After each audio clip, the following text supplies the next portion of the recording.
নাই। আল্লাহ রাব্বুল আলামিন বলেন, বান্দা যদি আমাকে ডাকে, একবার যদি বান্দা ডাকে আমার প্রতি খুশি হয়, যদি বান্দা যদি তওবা করে, অতীতে অনেক গুনাহ করেছে বান্দা, সে তওবা করেছে আর গুনাহ করবে না বলে আল্লাহ আমি অতীতে অনেক গুনাহ করেছি, ভবিষ্যতে আর গুনাহ করব না, এই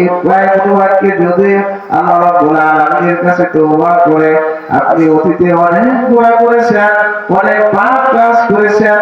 আপনি পরিকল্পনা করেছেন আমি ভবিষ্যতে আর গুনাহ করব না, নামাজ ছাড়ব না, সুদ খাব না, গান বাজনা শুনব না, অন্যায় অত্যাচার করব না, কারোর জমিন আয় কেটে নেব না, কারোর সাথে অসদাচরণ করব না, সবার সাথে ভালো ব্যবহার করব, এই পরিকল্পনা যদি আপনি করেন, আল্লাহ রাব্বুল আলামিনের কাছে যদি আপনি তওবা করেন, আল্লাহ রাব্বুল আলামিন তওবা করে যদি আপনি আল্লাহ রাব্বুল আলামিনের কাছে তাই অনুবাদকে যদি বলেন, আল্লাহ আমি তো গুনাহগার, তোমার নাম গফফার, তুমি আমার জীবনের গুনাহগুলি ক্ষমা করে দাও, একটু যদি আপনি চোখের পানি ফেলাতে পারেন, আল্লাহ রাব্বুল আলামিন আপনার পূর্বের সমস্ত গুনাহগুলিকে ক্ষমা করে দিবেন।